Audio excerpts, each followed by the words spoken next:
yung screen name mo. Sige. Para ma-play ko Send din. ko kuya. Oo, Yes. oo. Ayan.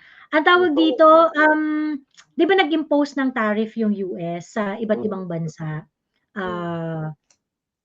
Lahat Because ang reason is that because they want to boost their manufacturing industry daw sa US, ganyan. So, yun yung target nila. I do not know how to do it, but problema ng Amerika yan kung tama. whether it is prudent or not, tangina nyo, bala kayo dyan. Dami namin problema dito.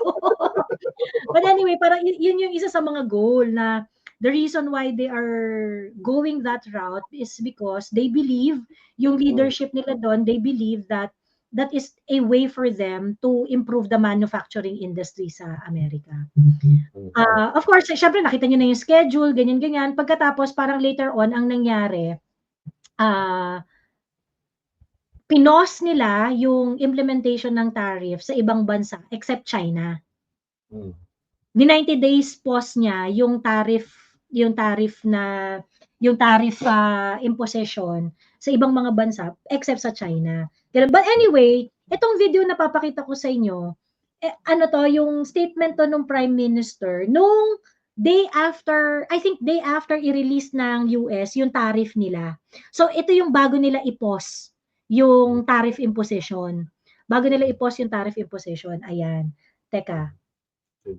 Pero mind you, Joey, tinarif ni Trump lahat except Russia. Oo. Yan. Kasi parang meron naman na yata kasi silang di ba parang embargoed na ang China, ang Russia. Embargoed na ang Russia. So it doesn't make sense na ita-tariff mo pa kasi kung wala ka namang naka-embargo na lahat ng goods nila, 'di ba? Ayun. Anyway, ito yung I want us to take a look at this kasi yung reaction dito ito yung immediate reaction nung Prime Minister ng Singapore. At yung talaga niya, yung reaction talaga niya, talagang solid na parang, shit, this is a change in world order. Ganun yung reaction niya. Ayan. Mas subtle yung sa foreign minister nila, yung Indiano na ethnicity.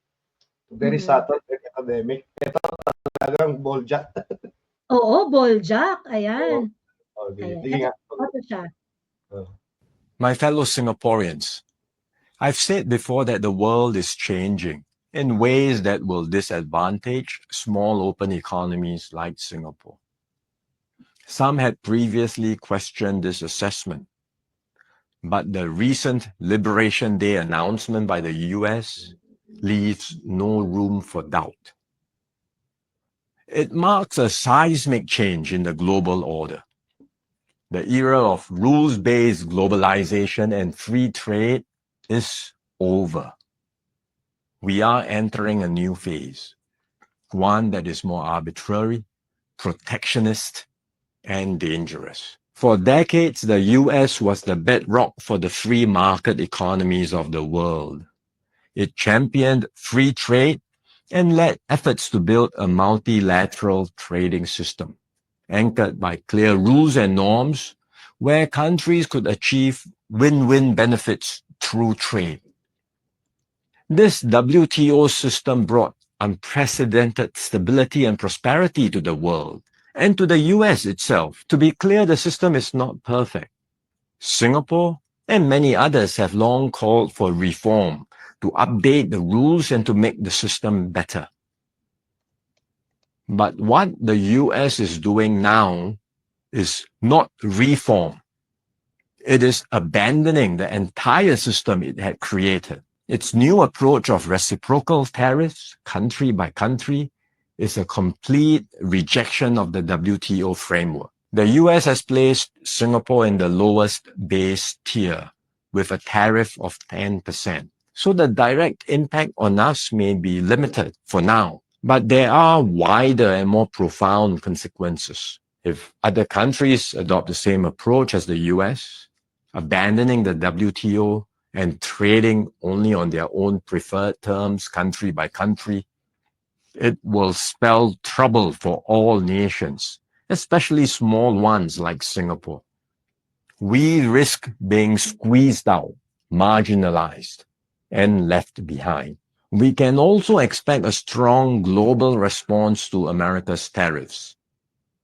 Singapore has decided not to impose retaliatory tariffs, but other countries may not exercise the same restraint. The likelihood of a full-blown global trade war is growing. The impact of the higher tariffs plus the uncertainty of what other countries may do next will weigh heavily on the global economy. International trade and investments will suffer, and global growth will slow. Singapore will take a bigger hit than others because of our heavy reliance on trade. The last time the world experienced something like this was in the 1930s. Trade wars escalated into armed conflict and eventually the Second World War. No one can say how the current situation. You wanted to say something, Kuyang? Tama, agree, no? All major wars in our recent history started with trade wars. Trump is actually trying to end armed conflict by shifting to trade wars. Trade wars. Instead of armed conflict. Uh-huh. But it will also feed now, but it's a feedback loop yan eh. Gusto mong ihinto yung armed conflict by shifting to a trade war, it will also feed something in the global economy that will escalate into an armed conflict, and we've seen that in history. So very dangerous, very dangerous, very dangerous. True. Actually, ano yan eh, yun yung end ng end part ng statement ng Prime Minister ng Singapore. He said that na kapag kunwari sumagad tayo dito sa trade war na to, this is will escalate. At ang pinaka-end nito is that it's gonna be armed conflict. It's gonna be magiging na yan, magiging violent violent na endeavor. Mauuwi to sa violent endeavor. Ayan. Situation will unfold in the coming months or years. But we must be clear-eyed about the dangers that are building up in the world. Global institutions are getting weaker. International norms are eroding. More and more countries will act based on narrow self-interest and use force or pressure to get their way. This is the harsh reality of our world today. We will stay vigilant. We will build up our capabilities. We will strengthen our network of partnerships with like-minded countries. We are more ready than many other countries with our reserves, our cohesion, and our resolve. But we must brace ourselves for more shocks to come. The global calm and stability we once knew will not return anytime soon. We cannot expect that the rules which protected small states will still hold. I'm sharing this with you so that we can all be mentally prepared, so that we will not be caught off guard. Let us not be lulled into complacency. The risks are real and the stakes are high. The road ahead will be harder. But if we stay resolute and united, Singapore will continue to hold its own in this troubled world. I remember. Yung reaction ng Singapore Prime Minister noon, this is a change in world order. This is a dismantling of everything that we have worked for to build an institution that will kemerut, kenembot, ganyan. Ano talaga, parang binigyan niya talaga ng ng glimpse yung kanyang mga mamamayan na ito yung direction natin, dapat maging ready kayo, huwag kayong ma-caught off guard, maraming changes ang mangyayari, magiging the future is really going to be troubled, ganyan. Pag nasa Pilipinas, sabi ni Claire Castro, dun sa tariff imposed in the Philippines, Hindi minimal effect. Tangina yung Singapore Prime Minister, global future na ang sinasabi. Walang iya talaga to si Claire. Hindi niya alam na ang biggest export market natin is the US. Mm. Oh, tapos minimal impact, nasa 17% ata tayo eh. Yung Singapore is 10. I don't know if 17 ba tayo? 17%? Yung 17. Oo. Hindi naman daw kasing taas ng mga kapitbahay natin. Oo. Biro mo yun. Tapos minimal effect. Yung ang foam, yung mattress natin was imposed without, even before Trump, ha? Nag-impose pa ng 15% tariff or 20% even if 25. 25%. I remember, sorry. oo. So ngayon, 25 plus 17, sino pa yung bibili nung kutsyon natin na ini-export doon sa Amerika? Wala na, naubos na yung competitive advantage mo sa cheap labor. Exactly. Walang yan talaga. Oh.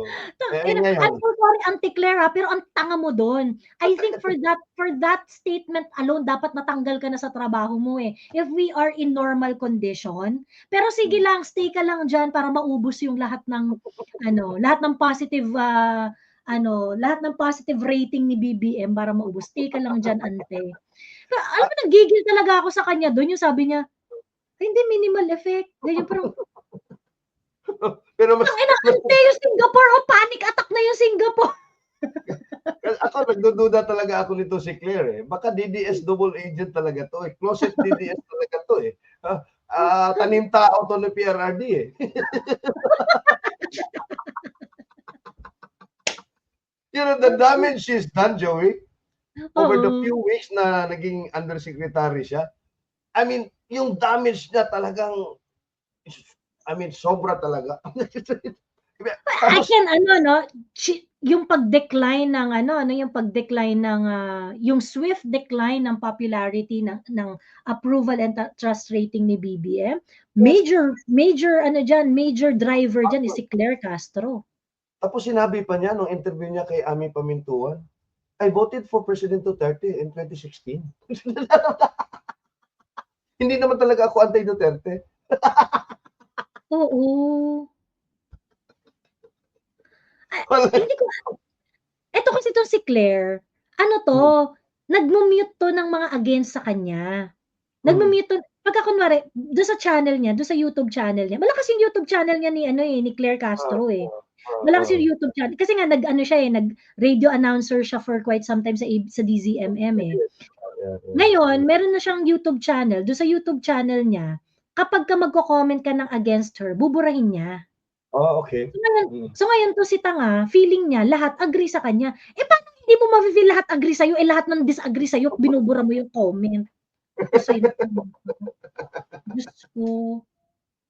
Hindi lahat karamihan naman sa akin, ganyan.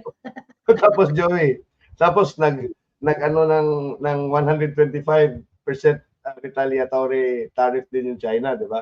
Tapos sabi ng China, ito na yung last. We will no longer response pagka merong nag-escalate. Ngayon po, kinompute nila yung tariff ng mga iPhones. Pag in-apply yung tariff, putang ina, nalula sila kung gaano mahal na yung iPhone. Pinost ngayon ni Trump.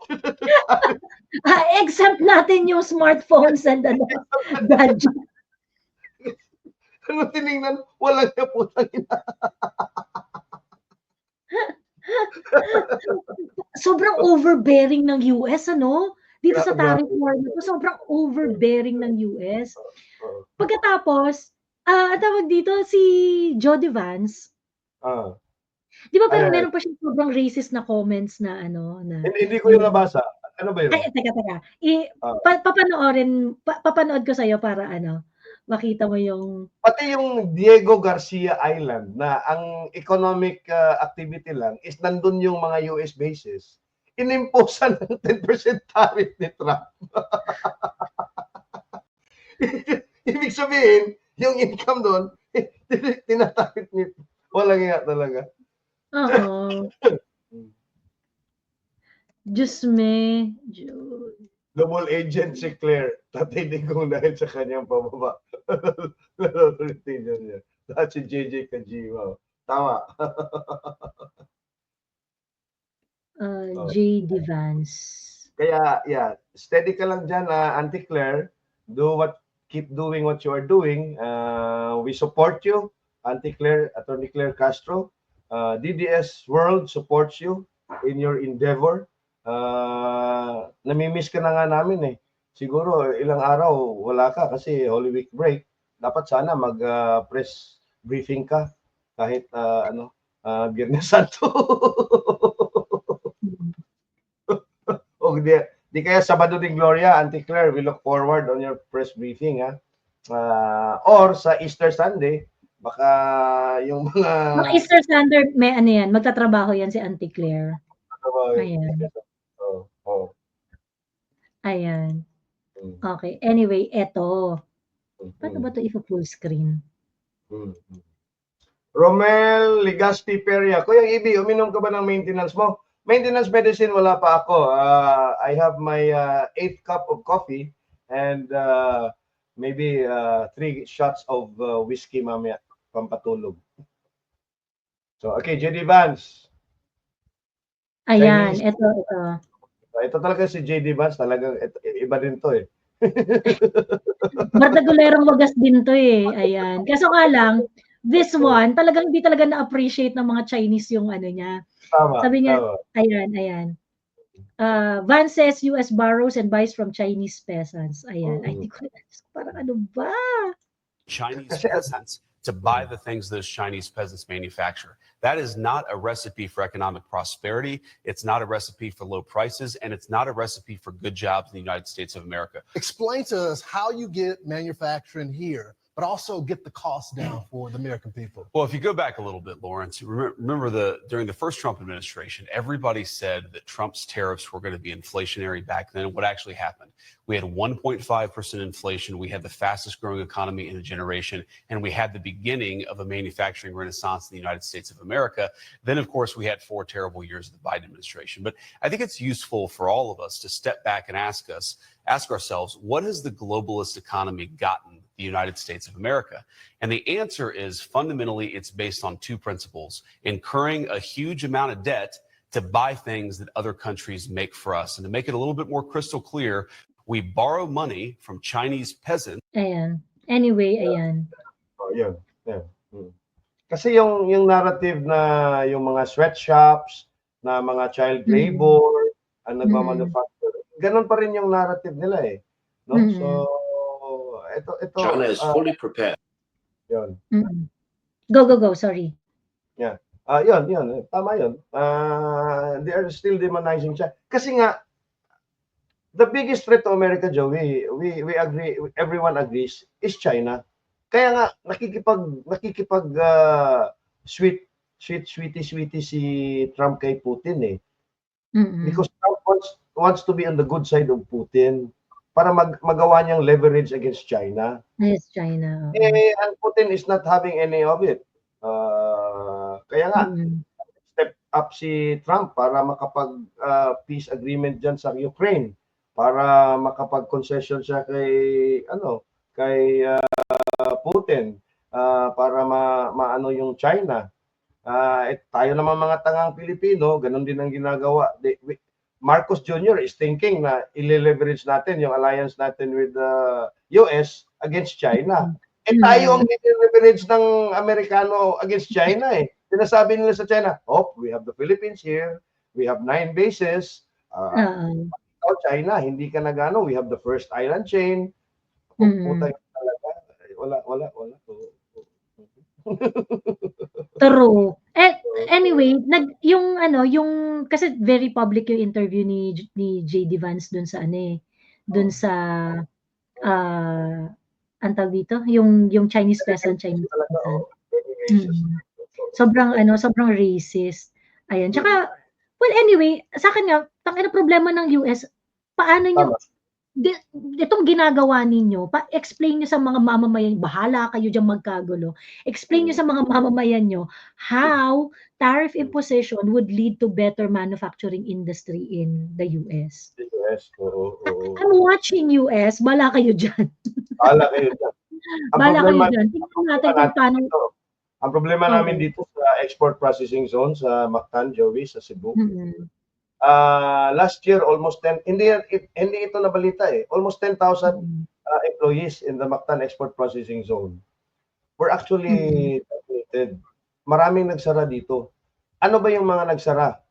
Yung mga textile company, manufacturing yung mga branded clothes for the US, lalo-lalo na yung sports, yung mga Nike, yung mga Adidas, basta yung mga ganun, nagsarado.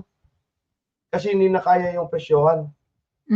Pag nangyari ito at mamahal yung presyo ng mga produkto nila going into the US, I'm pretty sure ang backlash dito will be on the employees. Magsasara at retrench yan. Yung mga export industry yan, lalo na sa electronics. Sabi dito ni Devran, meron siya, just in, Trump says will make very good trade deal with China. US President Trump said Thursday he was confident he could make a very good deal on trade with China, with whom his administration is locked in a war of sky-high reciprocal tariff. I think we're going to make a very good deal with China, he said, sitting opposite Italian Prime Minister Giorgia Meloni, who was in Washington for talks on tariff.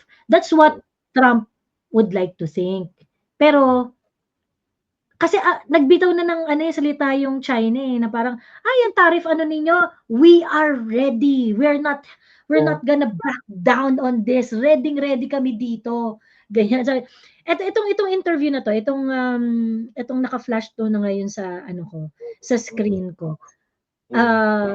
They already said na na wala na silang pake. Wala na. Well, anyway, that's what Trump is saying. Tingnan natin kung makikipag-usap talaga sa kanya yung China. Pero, nag-launch na ng offense tong China eh. Nag-ease up sila dun sa IP laws nila on luxury goods. Tama. Yun. Recently, in the middle of this tariff war na to, nag-ease up yung China ng IP regulation nila on luxury goods. So basically, they are telling everyone in the US that you can actually buy your Dior, your LV, your Hermes with our manufacturer directly at a fraction of the cost. So even if mag-impose pa sila ng 100 plus tariff dyan sa mga product na yan, still way cheaper than the original price of Hermes. Yung $38,000 na Hermes bag can be bought for around $1,000, ganun. So, ang tindi nung hit doon, no? Kasi paano yung mga nakapag-build up na ng collection using the value of value of this luxury product. It will plummet. Zinero out ng China yung luxury market, especially the second-hand luxury market. Zinero out niya yung value nitong mga to. And at the same time, kikita sila ng bonggang-bongga. Kasi nga under the yung kumpara doon sa kita ng mga manufacturers at saka kumpara doon sa kikitain nila, if you're going to buy to them directly dito sa mga luxury products na to, walang talo yung China. Walang talo, Joey. Oo. Well, talo siguro yung mga malalaman nila sa China kasi luxury product rin nila doon na binili rin nila ng mahal would be a lot rin parang mawawalan rin ng value yung mga but China doesn't care. Alam mo ang mayayaman sa kanila in the first place, di ba? Alam mo, Joey, matatamaan dito yung mga brand owners na luxury brand owners sa Europe. Yeah, oo. Kasi their stock market price will probably go down. The market will be saturated with pretty good copies. Well, actually, they're not copies because they are exactly manufactured to specs. Kaso nga hindi na doon sa brand owner but direkta na sa manufacturer. And then you have the BRICS economies which is now about 40% or 50% ata or even more na export market na ngayon ng China. Dealing directly with China using the yuan, not the US dollar. So grabe yung impact nito sa US dollar. Ay, oo, di ba merong balita na they are actually going to yuanize 38% of the world's trade because hindi na nila gagamitin yung SWIFT system. Yep. They have their own. Russia has its own.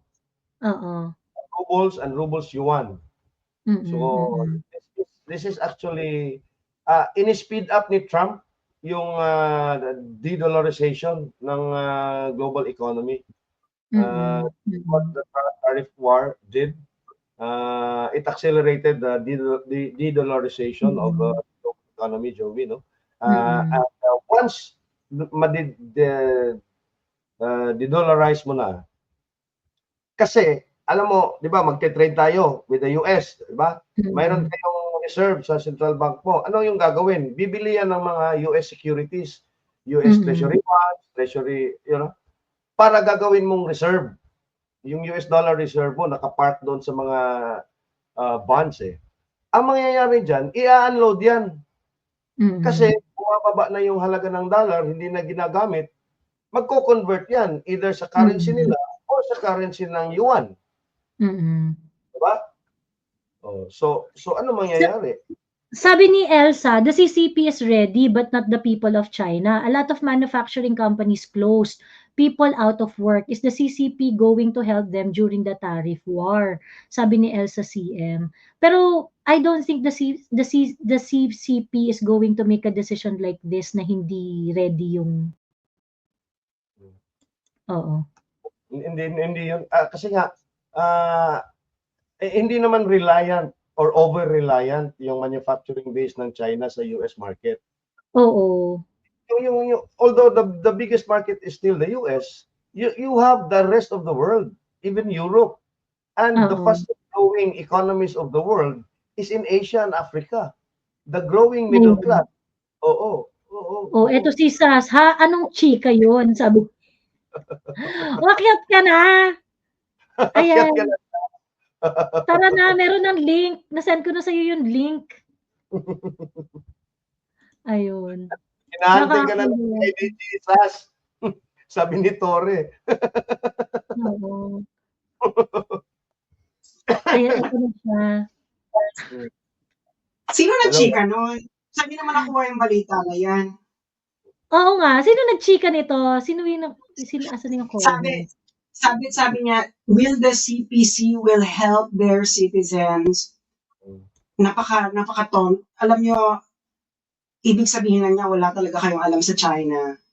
You cannot argue from the point of view of ignorance. Alam niyo ba kung magkano ang private savings ng mga Chinese in total? Guess what, guys? Magkano ba sa in as a percent of GDP yung private savings rate? They have one of the highest in the world eh. Sila ang highest in the world. Sila ang kanilang private savings ay as of 2023 is 19.13 trillion US dollars. 19.13 trillion US dollars. Yaan ang savings ng mga Chinese. Hindi po yan ng gobyerno. Hindi yung pera ng gobyerno. Pera yan ng mga Chinese. Individual Chinese. So as a percent of GDP, magkano yun? I think it's about 40%. 40% of GDP yung savings nila? What the fuck? Grabe, no? Tayo walang 1%. 44.36%. Wow. Ang kanila. Tapos sila rin ang pinakamalaking foreign reserves sa buong mundo. Kaya yung sinabi nilang wala kami pakialam, ready kami dito. Alam yung tipong parang yung China, parang ito yung babae na may asawa, tapos sinabihan siya ng lalaki, hihiwalayan kita, magugutom ka. Tapos yung asawa, ano ba? Okay, hiwala mo ako. Hiwalayan mo ako. Kasi yung babae merong savings. Maraming investment. Alam nyo na, pag ang babae, marami itong pera, tanong mo si Ibi. Pwede namin itong iwanan anytime. Ang babae, pag maraming pera, may sariling kayod, may sariling hindi mo yan hindi mo yan mabablockmail na iiwanan kita. Ganyan. Challenge yun. That's a challenge. Ganon din ang China. Kaya yung sinasabi nyo, will the CPC will help them? Ano ba tingin nyo sa China? Parang Pilipinas? Oo, kasi yung argument is is arguing Pilipinas, no? assuming that they have the same scenario dito sa Pilipinas or sa Oo. US. Oo. Ang hindi po pwede yun. Ang mga Chinese po, sila po ay nag-iipon. Kaya nga matumal ang domestic market nila dahil ang mga Chinese, mas gusto nilang mag-save kaysa gumastos. Alam niyo na. Tayo sa 70% consumer-driven. Gastos ng gastos. Yes. Kaya wala kayong pang-funding dyan ng infrastructure. Saan niyo ba tingin kinuha ng China yung pang-pondo nila na infrastructure nila? And savings sa mga citizens nila. Yun.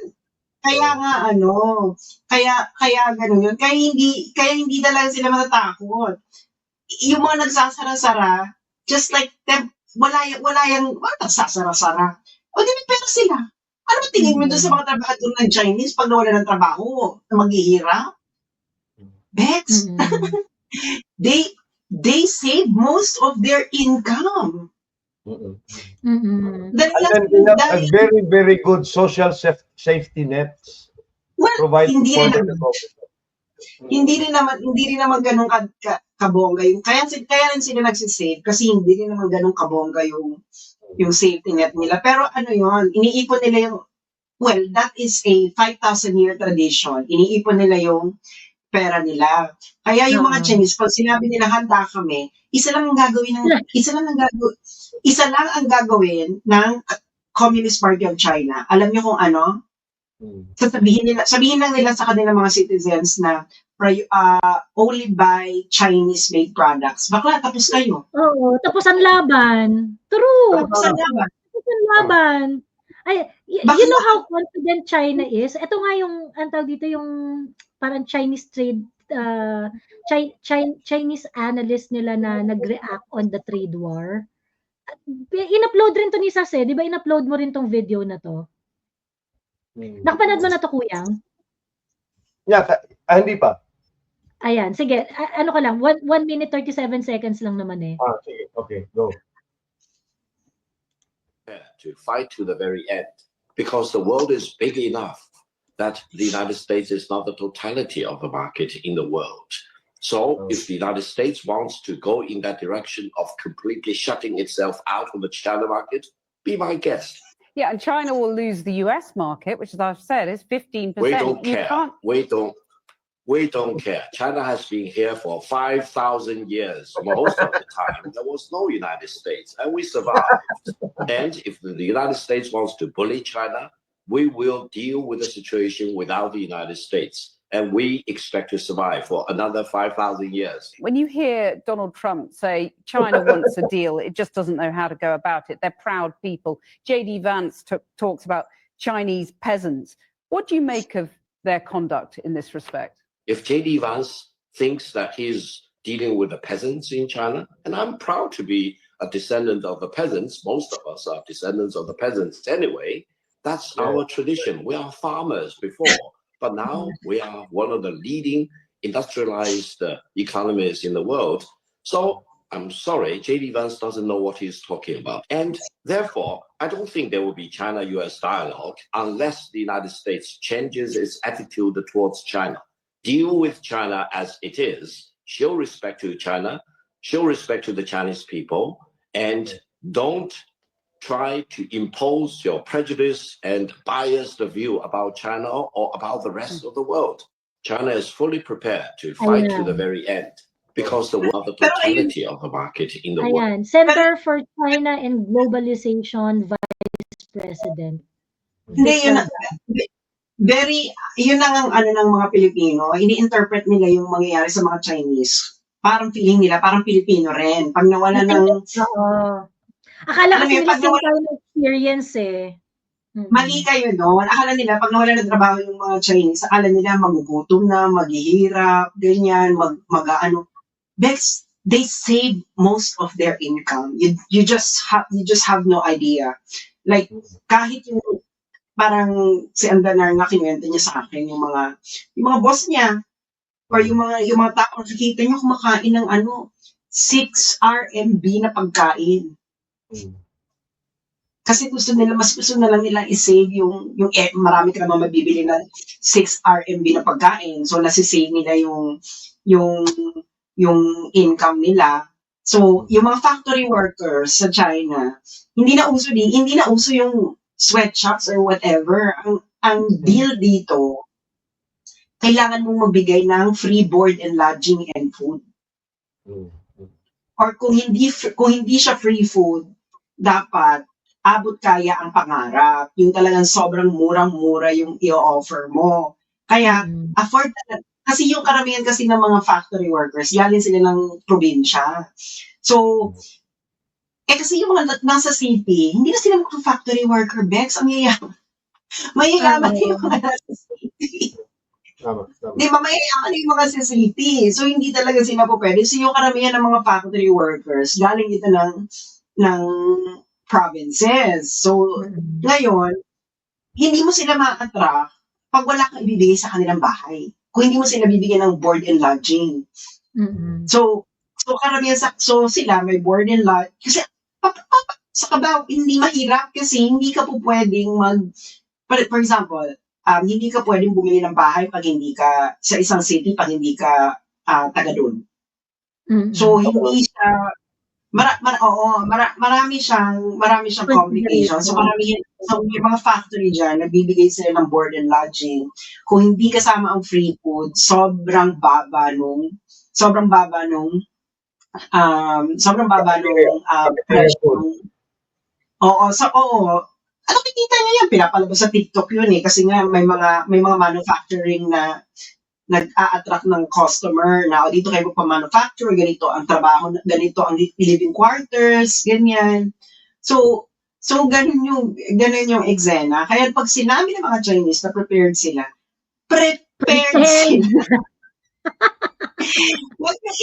Wag nga itutulad yan sa gobyerno ng Pilipinas na pag sinabi nilang prepared sila, saka pa lang sila mag-prepare.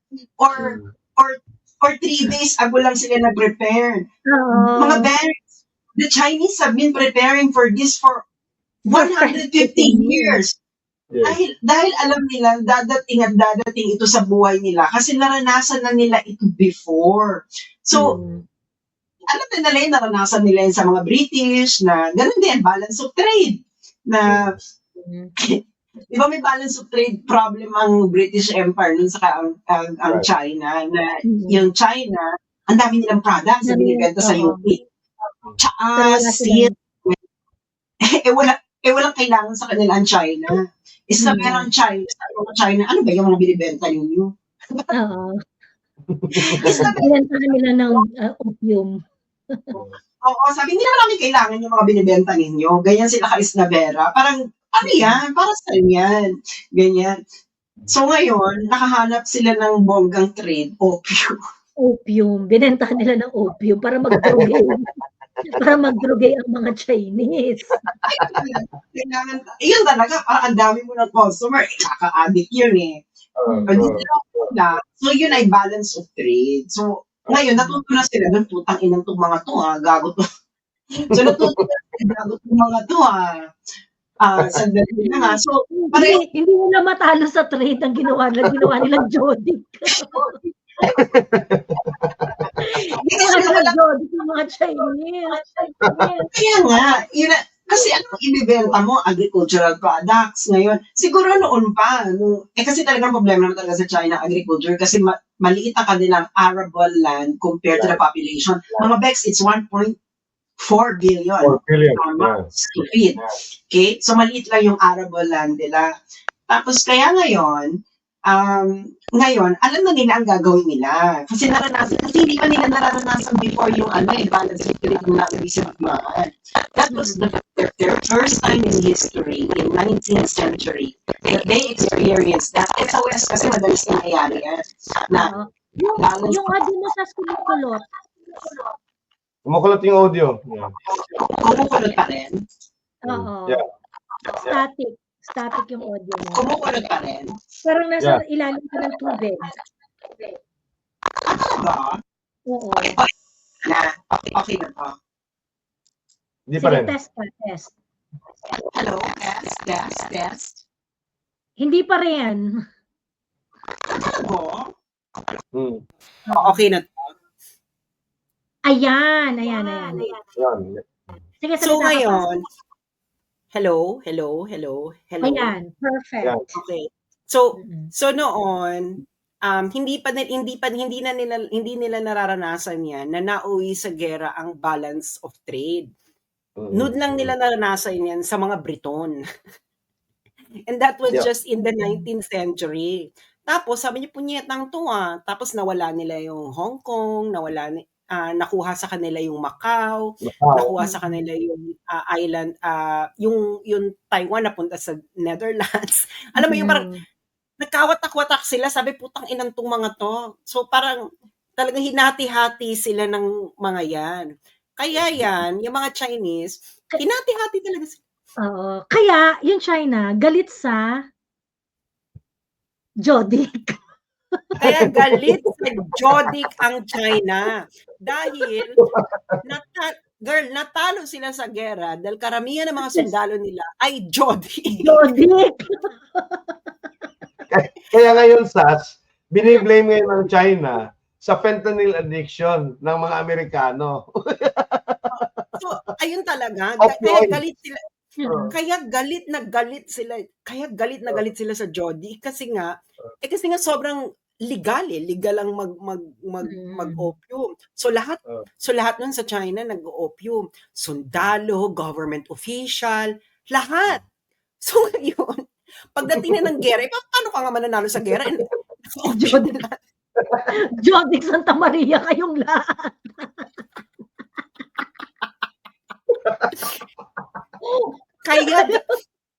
Kaya galit.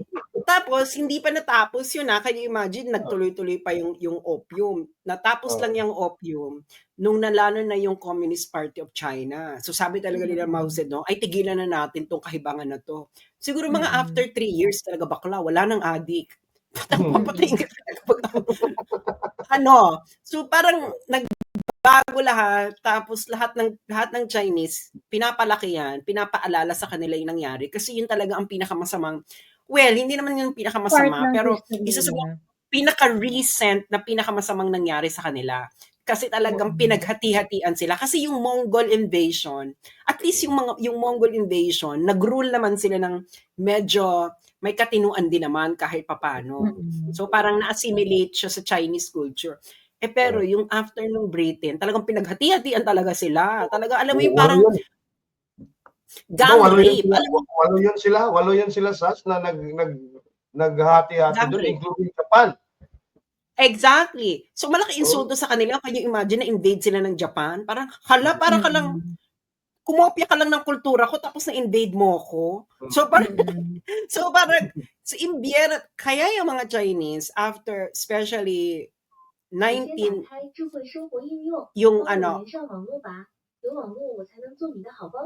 nagsasalita yung speaker ko. So yung after kaya yung generation yun, ng Communist Party of China, lahat yan, pinag-aaralan yan. Talagang sinasabihan sila na this should never happen again. Ganon ang eksena. Never again. Yan ang totoong never again. Kaya anong unang-una Kaya isa sa mga unang-unang ginawa nila, nag-develop sila ng heavy industry. Can you imagine, walang makain ng mga Chinese, nag-develop sila Nag-develop ng sila ng heavy nuclear equipment. weapons para Mm. sige, subukan nyo uling gawin sa amin to, magkakaroon tayo ng Armageddon. So Mm. ngayon, tapos yun hanggang tuloy-tuloy na. Kaya itong mga to, lahat yan, nag-ipon yan. Yung mga can you imagine na nagkaroon ng one-child policy ang China? So yung mga magulang ng mga one-child na yon, sobrang yaman ng mga magulang nila kasi sila talagang bonggang-bongga at super nag-ipon. So sa tingin niyo mapupunta yung mga perang yun kung dito sa nag-iisang anak? Tama. Kaya yung mga sinasabi nila, paano mawawala ng trabaho? Bakla, Diyos mio. Hindi Maraming sila katulad pera. natin, isang bahig, isang tuka. Yang mga nagtatrabaho sa factory na yan, girl, nakaka-afford yung pumunta ng Europa. Correct. Oo. Yan ang pumupunta dito ng kasagsagan ng Chinese tourism sa Cebu. Yes! Yeah, oo. Mga ordinary factory workers. Yeah, oo. Grupo-grupo sila, 10, 7, 8. Alam niyo sa Netherlands? Kasi nga, ito yung mga, kumbaga, ito yung mga normal workers to eh. Hindi naman ito yung parang super cultured Middle class. na. Hindi sila middle class. Middle class sila. So parang, syempre, meron silang pera, may disposable income sila. They can now be a tourist. Tapos, they go in a flock. Yung maramihan, ganon. Tapos, syempre, ang ano nila, ang behavior nila, provincial pa rin. Kasi nagkataon lang marami silang pera. Oo. Galing talaga sila ng probinsya. Tapos sila nag-ano yan. Kaya nga sa Europe, ang dami-naming ang tourist niya, mga bus. Kasi nga may package. So na-afford to ng mga factory workers. Okay? So talagang may mga point yan, naalala ko sa Netherlands, nandun pa ako, bakla, wala nang mabook sa Amsterdam ng mga hotel dahil puro Chinese. Ang mga nandun, puro Chinese. So sa lahat talaga pag pumunta ka puro Chinese, puro bus. Kaya nga nung nagkaroon ng trade war noon kay Trump, bumagsak ang tourism ng Europe. Kasi yung mga leaders nila, okay, join tayo kay Trump. So bumagsak talaga yung tourism nila. Can you imagine in Europa, kahit yung mga hindi pinupuntahan ng ordinaryong tao, may Chinese tourist. Ganon sila. Ganon, as in, sa Europe. Kaya ganon sila, yung mayabong yung ano nila. Kasi nga, ini-encourage kasi ng China, yung mga tao nila na, ano kayo, humayo kayo pagpakarami, mag-ilibutin nyo ang mundo. Kasi nga, yung mga ninuno na mga to, baka hindi sila nakalabas ng China. Remember, hindi pwedeng lumabas ng China before. Tapos ngayon, sila siguro sa generation nila ang unang-unang nakapag-travel outside China. So kaya yan lahat yung mga yan kaya gustong-gusto nilang mag-travel kasi nga yung mga anak kasi yan, yung mga factory worker, mas maganda yung kinabukasan nila kasi educated sila eh. Yung mga factory worker naman kasi these are people na hindi sila na nagkaroon ng ganong education. Pero ganong opportunity. Yeah, pero yung mga anak nila nagkaroon ng opportunity na magkaroon ng education. Kaya nga ang China, kahit factory worker yan, mga Bex, afford nilang magpaaral ng anak nila sa Europa. Abroad, oo. Kayo ba afford ninyo? Yung mga Chinese family na nagpapaaral ng anak abroad, ito yung mga hindi nakapasas dun sa mga local universities. Yes, yeah. Actually hindi rin. Yung iba din talagang inaano talaga mag-aral ka abroad. Ini-encourage talaga nilang mag-aral abroad. Kaya pag kami makikita ka yan, yung mga parents nila, yung mga nag-graduate, makita mo yung parents talaga nila, talagang payak na payak yung pamumuhay. Kasi either mga ordinary shopkeepers yan, or nagtrabaho sa factory. Peasants talaga yung yes. They can afford it kasi nga iniipon nila yung pera nila, Bex. Ang mga Chinese parents, lalo na yung panahon na yan, Kasi nga, they really lived at a time na wala talagang makain sa China. So Oo. talagang ang ano talaga nila is Frugal talaga. every cent has to be saved in order to Mm. save for the rainy day. Kasi hindi yun, doon na kinalakihan nila na hindi nila alam kung bukas ay may kakainin pa sila. So ngayon, Mm. ginagawa nila, sinisave nila lahat. Kaya pag nakita mo yung mga older generation ng mga Chinese, yung mga parents ng mga to, yung kaedad mo or yung kaedad ng Gen Z, kaedad natin, pag nakita mo yung mga parents nila, bakla talagang makikita mo talaga na parang, ay, mukha talaga silang peasant. Kasi talaga, hindi talaga sila, wala talaga silang luho sa katawan. Kasi sinid nila lahat ng Even the pera nila. Koreans, Pero kasi 'di ba yung mga sorry. Go Kuya EB. Even the Koreans na the same batch ng mga Chinese na mga peasants na parents, ganon din sila, parang peasants looking na talagang ordinaryo shopkeepers na yung may mga small farms. Parang ganon din yung itsura nila na they can afford to send their children to school abroad. Abroad, hindi lang sa China Abroad, yan, abroad nila pinapapunta. Kaya nga pag nakita mo yung mga ibang Chinese students hindi nakamak. Kasi nga parang bakit pa? Kasi nga may mas mura namang laptop, ganyan. Makita mo talaga ay ito talaga ang parents talaga nito, mga ordinaryong tao lang sa China. Kasi hindi mo sila makikitaan ng luxury. So makikita mo naman kasi talaga kung alam mo mayaman yung parents nung bagets o hindi. So pero afford nila parehong mag-aral sa European and US university kasi nga nag-ipon talaga yung mga magulang nila. Can you imagine how many years of saving is that? Tapos para lang gusto nilang bigyan ng mas magandang education yung anak nila kasi hindi nila naranasan. Ganun sila magtiis.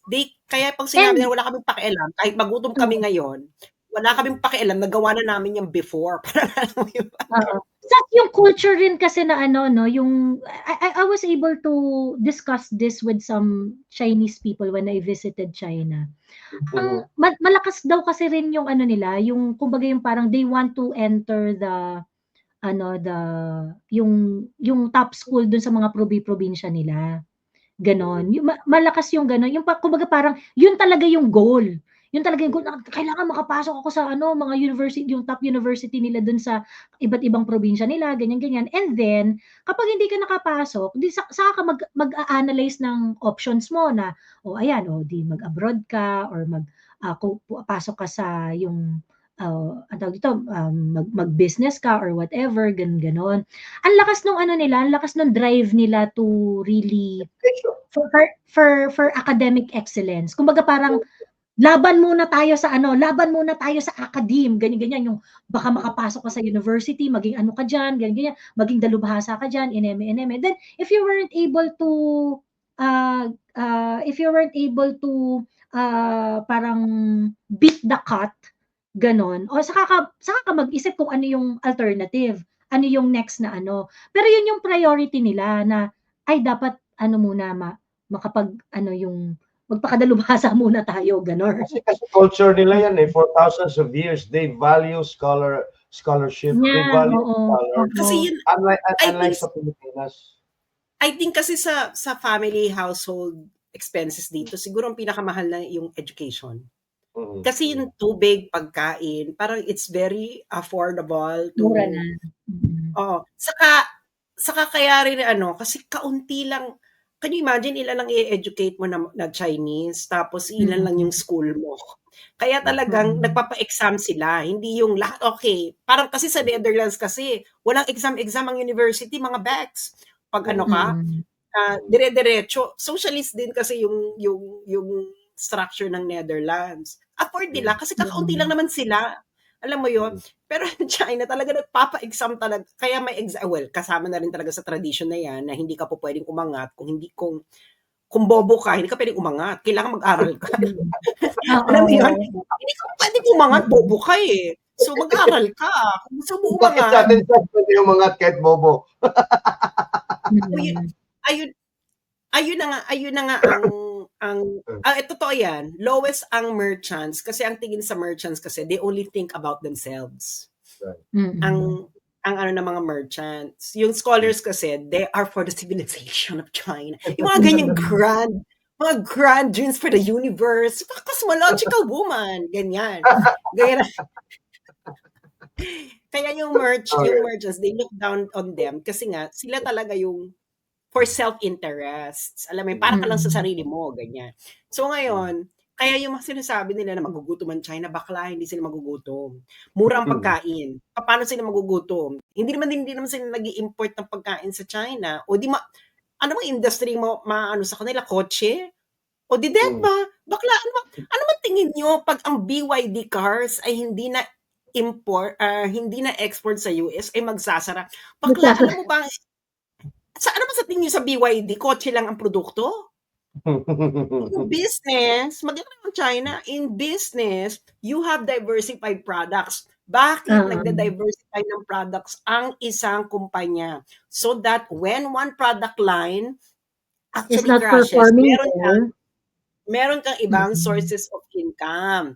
Alam nyo na magnegosyo, hindi ba? Kita mo tong mga negosyohan sa Pilipinas, Ayala, kung anik-anik pa, di ba diversified yung kanilang mga businesses because you don't put your eggs in one basket. One basket, oo. Ganon sila, they don't put their eggs in one basket. Kaya nga ang dami nilang, kita mo, 2024 naluloko yung mga tao, di ba? Sabi, bakit bili ang China ng ginto? Hindi ba? Kaya nga tumaas yung presyo ng ginto nung bonggang-bongga yung ginto nung 2024 dahil todo nag-stockpile talaga ng ginto ang Actually, China. ngayon tumaas din because of the tariff wars. The Chinese are also buying gold ngayon. They will really yung last, pero ang pinambibili na nila dyan sa gold ngayon is yung tubo na nila dito. Sa gold na binili na ng 2024. Yes. Bakit ngayon sila bumibili ng ginto? Bakit sila? Kasi, magkano ang tariff? Okay, meron naman kami, okay, afford namin bayaran yung tariff. Yeah. Tama. Ganun yung True. Ganon dapat kaganda. Hindi ka pa yung balik ng, of course, the easing up of IP rules sa China is one of their retaliation tactics dito sa tariff war that is going on. And did you expect that China is gonna do something like this? Oh, ginawa na naman nila yan before eh. Ginawa na naman nila yan before. Saka, ano ba yan? Ready na sila dito. Ang ano na lang talaga nila, pinakabongga sa kanila ngayon, is hindi sila ma-threaten ng invasion. Kasi nga meron silang nuclear weapons sila. Saka hindi na sila addict. So kalaban na sila ng bonggang-bongga. Well-trained, well-prepared na yung kanilang military. So hindi na rin sila addict. Kaya bawal talaga ang addict dito kasi nga pag addict ka, wala ka sa sariling katinuan. You don't have awareness, you don't have ganyan. Kaya, kasi gano'n naman eh. So, siguro kung wala silang nuclear weapons, siguro hindi sila magiging ganito katapang. Kasi pwede silang takutin ng ng invasion or whatever. Ngayon, parang ready na kami mga Beck, sober na kami. Wala. And Sasa, they have the largest stockpile of rare earth minerals. Exactly. Kaya yung leverage ko. Yun ang leverage nila. Kaya nga di ba sabi, tariff. O hindi na rin kami magsusupply ng rare earth. Bakla pag wala kang supply ng rare earth, hindi aandar ang magagawa. Actually may magagawa ka pero 19th century technology, ganyan. Yeah, oo. Diba? Siguro babalik ka sa analog phone. Mga ganon. Babalik sila doon sa yung paggawa ng butter na yung ano. Tapos may party line, tapos mag-meet up kayo ng party line mo at magkakasata ng party line. Oo, babalik ka dun sa rotary phone, ganyan. Kaya itong bongga tong actually kung ako rin naman sa US, ganyan naman ang gagawin ko kasi ano pa magagawa mo? Hindi naman mga nationalist yung mga kapitalista nila, no? Hindi sila yung mga businessmen sa US, they don't think about the United States. They think about their own profit, which is different sa China. Kaya nga sa dito sa China, pag sinabi lang ng CPC na okay, you need to spend your money to save our country. Bakla, Tama. nakita niyo ba yung Neja, yung animation? Ako, It's one of the rare moments na talagang nag-spend talaga ang mga Chinese. It's now the highest grossing animation na-beat film. niya na yung nakita ko yung ang nag-update sa akin yan yung jowa ko kasi nga cinephile yun eh. Of all time. At Talo niya na yung Avatar, talo niya na yung By a Mile. at single market lang yun. Mm-mm. Kaya sabi Kasi sa nila, China lang pinalabas di ba? oo, kasi hindi naman siya naging blockbuster worldwide, pero sabi nila, kaya namin magpalago, kaya namin mag-produce, kaya namin i-beat lahat ng blockbuster yun ng kami lang. Walang iba nanonood. Kami lang manonood. Oy, kami pa rin, mas malaki pa rin kinita. 'Di ba? Kahit kami lang ang manood, malaki pa rin ang kikitain. Di huwag niyo panoorin. Ganun. Kaya yung Neja, that is already a demonstration sa mundo na so feeling niya pag hindi niyo pinanood yung pelikula namin, maghihirap yung pelikula.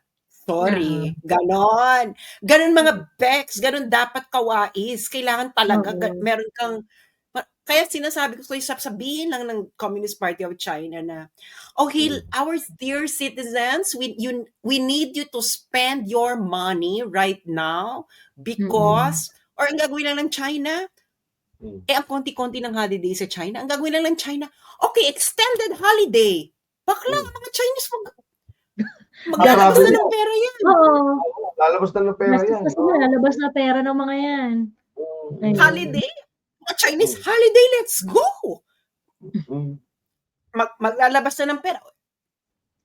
Bongga na uli. So parang, wala silang kinakatakot, Bex. Marami silang pera. Marami silang savings.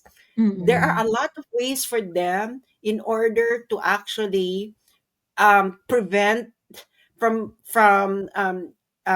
collapsing, etc. Handa, pag sinabi talaga nilang handa sila. Do not take it lightly. Hindi sila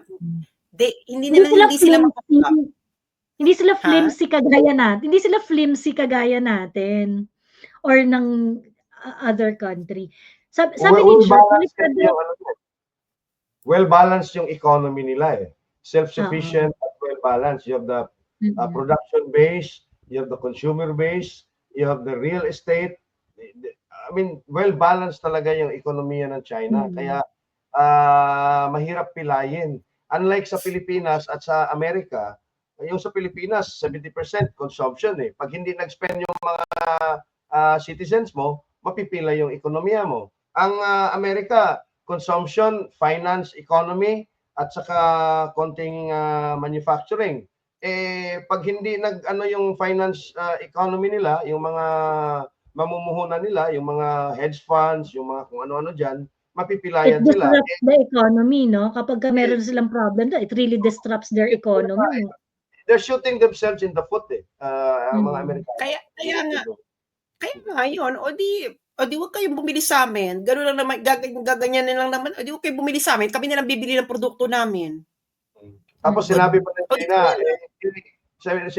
China, yung sinasayang nyo, yung 1.4 billion na consumer market ng produkto nyo.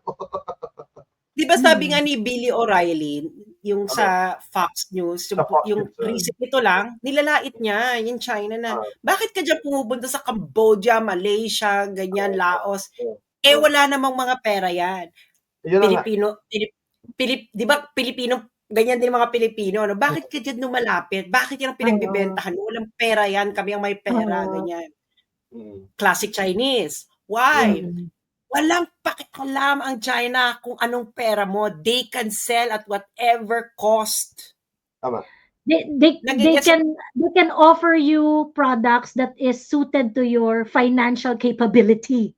True. Yes! Mm. Nakakita ka naman ng Chinese na nagtaboy ng customer What dahil customer? sa pera nila. Yes. Correct. Wali! Wala. Oo. Wala.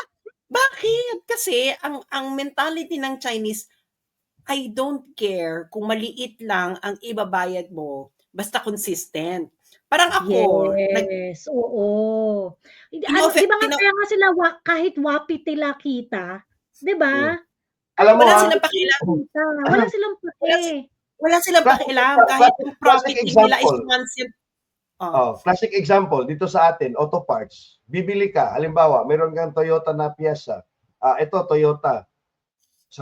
Bibigyan ka ng genuine. Sasabihin, ito, genuine. Magkano? 2,000. Mahal naman. 1,000 lang yung pera ko. O, ito, replacement. Di ba? Yan ang mentalidad ng... Meron silang For every price point, they have a product.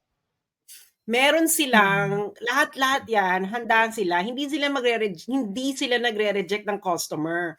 Pag once pumasok ka ng tindahan nila, hindi ka nila pakakawalan. Ganun ang Hindi mentality ka nila. makakalabas nang wala kang binibili. Wala kang binibili. Talagang maghahagil si, magkano ba pera mo? Gaganyan pa, magkano ba pera mo? Ganyan ba? Ito na lang. Pwede, ganun din naman ang ano niyan. Ganun sila, i-offer nila ako. Di ba, punta ka ng hardware. Meron kayong ganito. Ito. Meron. Nasa bodega lang. Tatawagan namin. Wala sa bodega yon. Nasa kabilang merchant yon. Sa kabilang tindahan yon. Di ba? Tapos, halimbawa ako, no? So, may gym subscription ako. Payat na ako, girl. Parang pag nag-gym pa ako, baka masyado na ako maalindog at very moist. So, kinancel ko na siya. So, hindi ko pala siya na-cancel. Tinatawagan ako. Sabi ko, ano ba yan? Sabi niya, i-renew mo pa? Sabi ko, hindi ko pinapansin kasi i-cancel mo na, hindi ko naman sinabi magre-renew. Tapos tinawagan talaga ako. Sabi ko sa WeChat, kasi doon may translator. Sabi niya, malapit nang yung subscription mo, malapit nang mag-expire. Expired na naman talaga siya. Hindi siya malapit. Expired na siya. Justera. Sabi ko, justera naman to. Tapos sabi niya, we can give you, we can renew your subscription and then we'll give you a discount for life. Oh. At alam mo, sabi ko, discount for life? Para lang ma-retain ako. Ma-retain yung membership. Yung membership. So, lugi ba sila doon? Hindi. Kasi nga, ang kailangan nila volume. They don't care kung ito lang yung kikitain nila sa isang tao. Basta marami. Hindi, kaya they don't want to lose customer. Yan ang ano nila. Ako nga parang... Alam mo yung lighter, Sas, yung disposable lighter na plastic, sa China, you can actually buy it for just 25 centavos, peso equivalent. But they need you to order 120-foot container load. Ilan ba yung sa loob doon? Kaya yun sila. Kaya yung sinasabi ni O'Reilly, hindi niya alam yung business mentality ng mga Chinese. Wala kaming pakialam kung hindi nyo kasing yaman yung Laos, Cambodia, or Malaysia. Ang alam namin, pwede namin silang maging lifetime customer and that's what matters. Kasi volume, 'di ba? Maraming mahihirap sa inyo. Ito, pwede namin itong ibenta na lang sa kanila o pwede na 'yan. Di pag umangat-angat sila sa buhay, ito naman. Umangat ka na sa buhay? Ito ng product. Kailangan mo ng ibang product. We will make that product for you. They have everything for everyone eh. Yan ang ano nila eh. They can actually sell you one product. Tapos pag na-retain customer ka na nila, they will now again offer you a different product to complement na product na binibigay nila sa iyo. Pag naging long-term customer ka ng mga Chinese, grabe sila magbigay ng discount. Basta ma-retain ka lang. Oo. Bas Ang isa sa kagandahan sa mga Chinese, if you have business relationship with them, they appreciate that they see you grow, Mm. gano'n. Yung Hindi yung yung yung magsuki mentality, Joey, yung suki yes, mentality, the suki mentality, meron oo. sila, eh. It's very Gano'n, important for them. very Mm. important, very Da important. yung opening statement nung kanina yung si Victor Gao, 'di ba sabi niya na parang the market is wide enough to accommodate all of us. Only Hindi 15% sila of our export market is America. oo, hindi kailangan na maging ano ka, hindi kailangan na parang para mag-thrive ako dapat masira ang business mo. They don't think that way, eh. They don't think that way na parang yung highly competitive na, "Ay, pagka meron akong negosyo dapat mawasak ang negosyo ni Ibi Hugalbot." Gano'n. Tama. Hindi sila gano'n, 'di ba? Na parang if we can actually find a way to maintain a business relationship, they'd rather go that way, 'di ba? Tama. They'd rather go that way. And yun nga, yung suki mentality na, bumili ka sa'kin ng bumili, paano kung lumago ang business mo tapos sa'kin ka bibili ng bibili? Eh, di good for my business rin 'yan, 'di ba? Gano'n. Tama. Mm. So Ayun. very prepared na yung China, no? They've been preparing for this for a long time. They saw it coming already, no? Kaya nga ano din sila eh, ang tawag nito, they built their relationship with other countries na hindi ini-impose yung will nila. Yung bang parang yung soft influence kumbaga, no? By trade. Kasi yung doon naman talaga sa trade ka makakapag ano ng establish ng good relations with another country. Not in partnership sa military, not being ano. So kaya yung ginawa nila sa Africa, ganun. Alam niyo yung Africa, 'di ba? Rising middle class din doon, napakarami. Kaya For nga yung China. kaya nga yung China, feeling nyo kayo lang ang customer sa mundo. Napayaman na namin ang Africa. Napayaman na namin ang Middle East. Napayaman na namin ang mga paligid namin. Oh. Even Eh, Central kayo? Asia, Kazakhstan, Tajikistan, yung Central Asian republics. Oo. Kaya nga long term eh, long term. Kasi nga pag ikaw pag hindi kasi nga yun yung sinabi ni Joey, no, they would like to see you grow. Kasi if you grow, ibig sabihin, more money rin More sa business amin. for them, oo. Parang yung nanay ko, no, yung nanay ko nagsisimula siya nung mananahe. Nakwento ko na to, nung nag-uumpisa pa lang siya, as in, alam mo yung parang sobrang nag-uumpisa pa lang, yung sa business niya, yung tatahian. So, ang ginagawa niya, everyday siyang pupunta ng Divisoria, puro Chinese dun yung nagbibenta ng tela. Ngayon, pabalik-balik siya doon, pabalik-balik. Tapos tinanong siya ng may-ari, bakit ka ba pabalik-balik dito? Ano ba? Anong eksena mo sa buhay? Ganyan. Anong eksena mo sa buhay? Sabi niya, meron po kasi ako maliit na patahian, ganyan. Ang ganun ba? Okay, bibigyan ka namin ng credit line. So, para hindi ka na pabalik-balik, sabihin, itatawag mo lang sa amin yung gusto mo, kami na magdi-deliver sa'yo. So, ngayon, pagkatapos yung nakita nagbabayad siya, 1 month, nabayaran niya. So, okay, bibigyan ka namin ng 2 months na credit. Hanggang dun siya, tapos nakikita mo, ay, lumalago.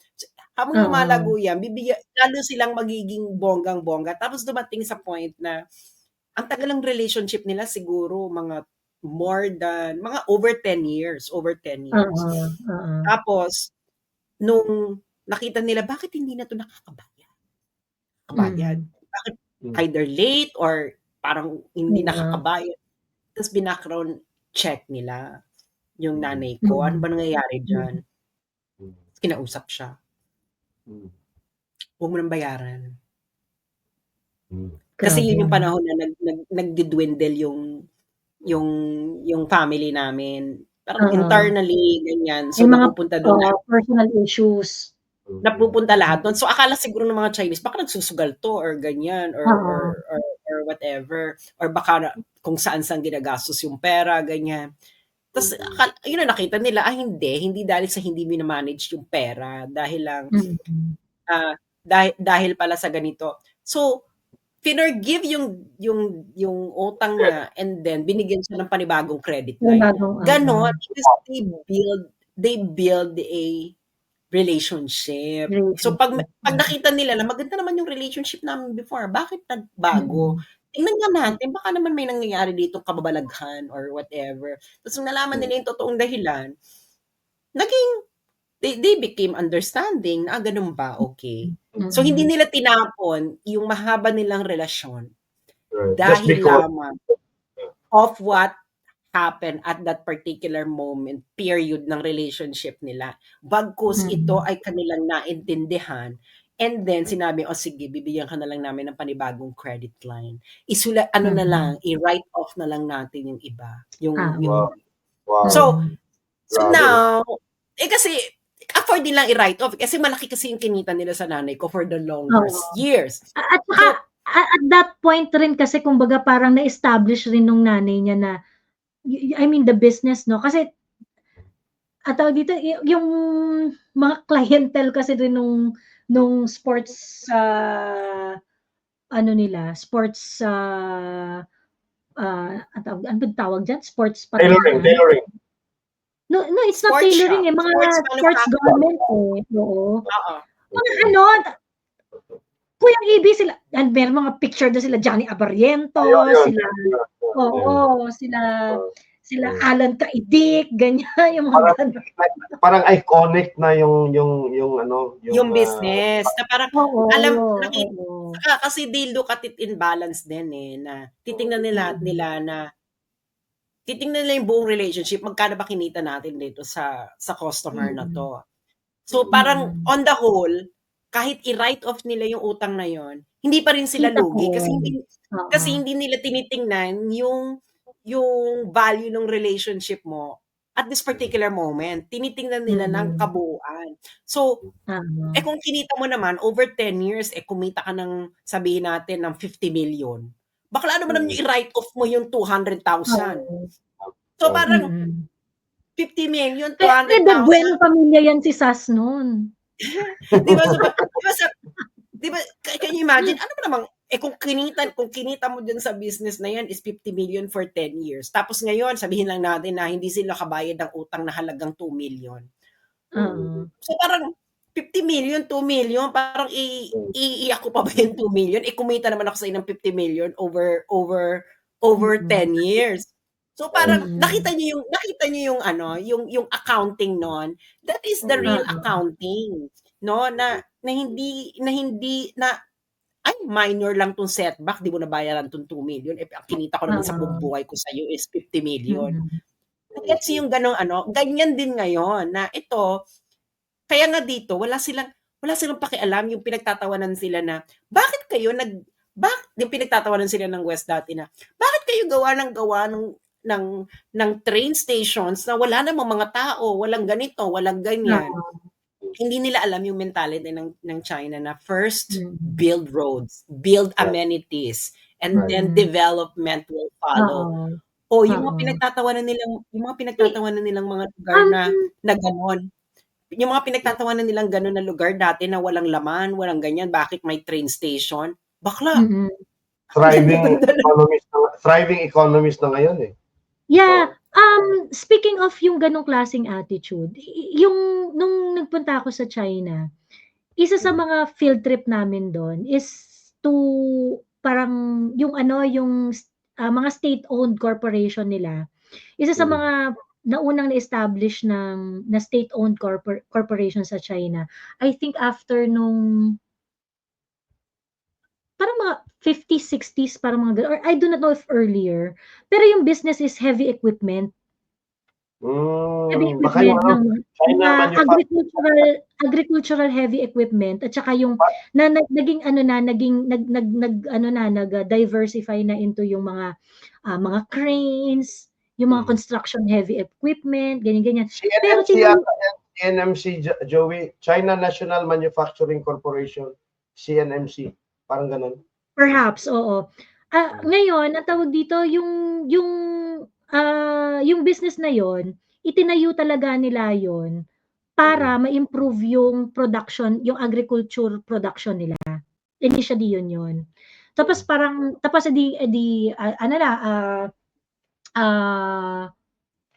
unang priority daw kasi nila is of course syempre ma-improve yung agriculture, mag-employ ng technology kung paano mas magiging efficient yung pag-aararo, paano maging mas efficient yung pag-aani, ma-improve yung yield ng kanilang pagsasaka and things like that. So they focus on that. And nag-operate yung business ng grabing yung very tight talaga siya. Kasi nga wala namang ganung kalaking pera yung China at that time eh. Tapos yung negosyo pa na yon, kumbaga parang it's just barely for several years it's just barely meeting the demands ng kanilang local agricultural situation. So, kung kailangan nila 10 traktora, di gagawa sila ng 10 traktora, ganyan.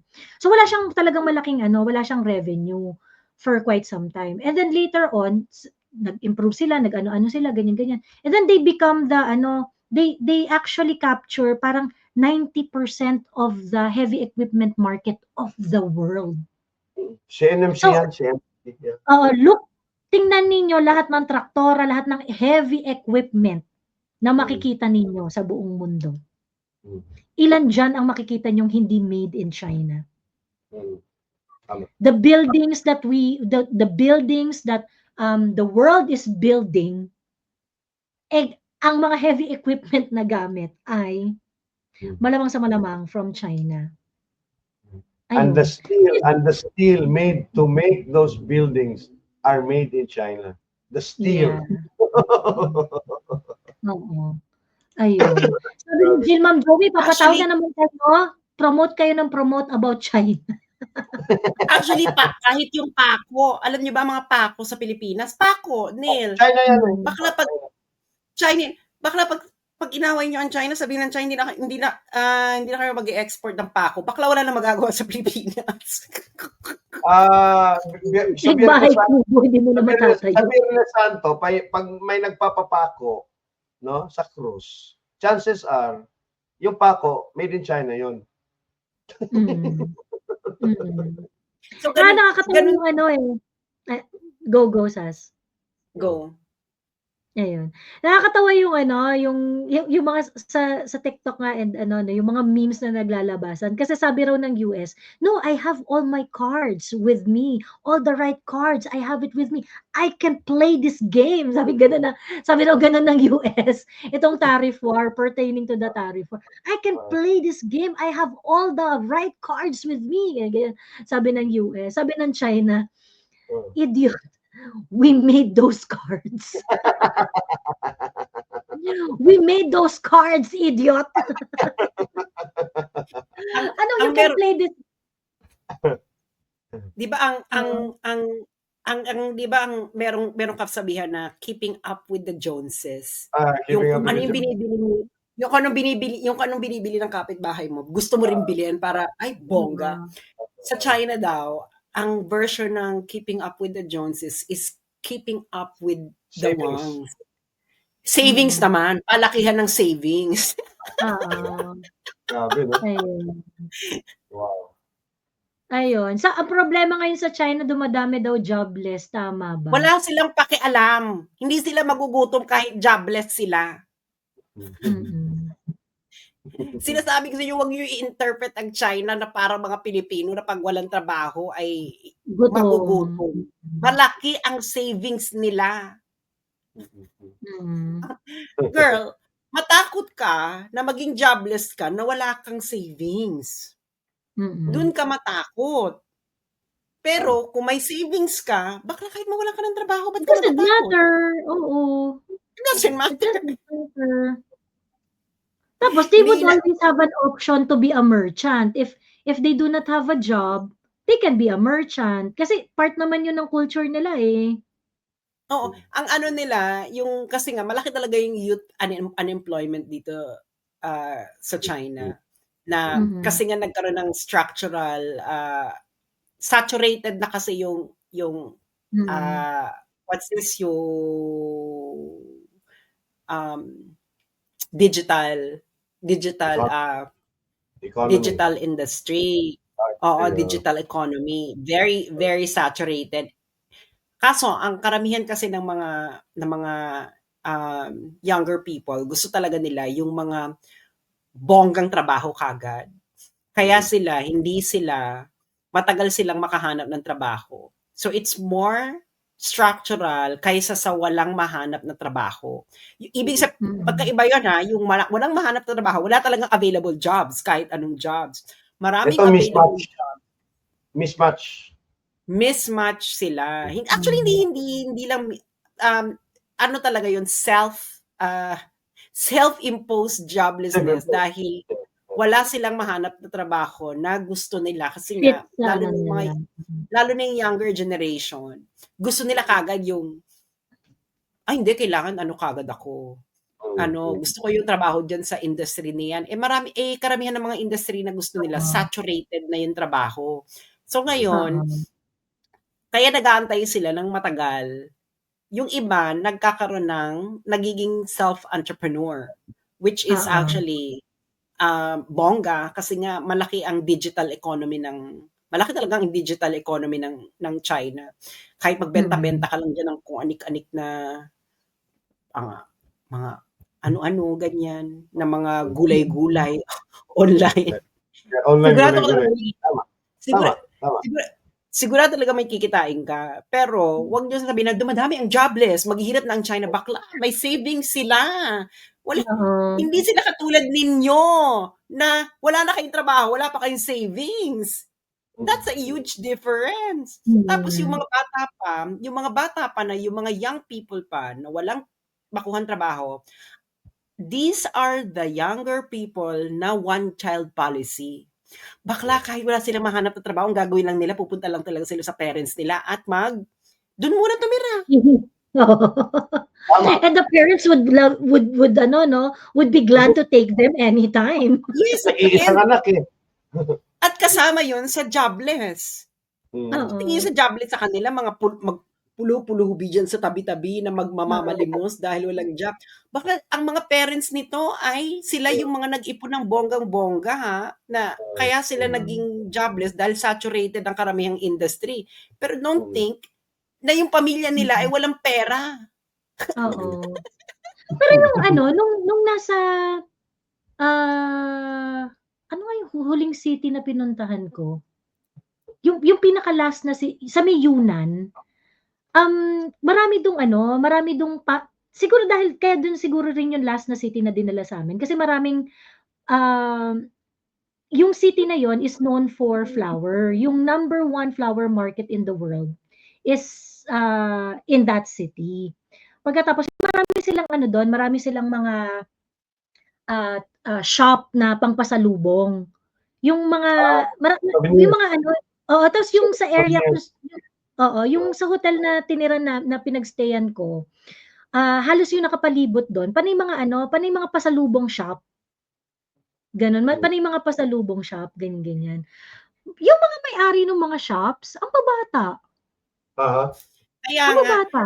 Oo. always, di ba sinabi ko na nga sa inyo na ang laki-laki, 40% of their GDP is personal savings. Kung jobless sila, what they can just do is go to a bank and actually take out a loan and to start a business. Hindi na sila kayo yung gawin sa Pilipinas yan? Wala, dahil ang liit-liit ng savings rate ng Pilipino.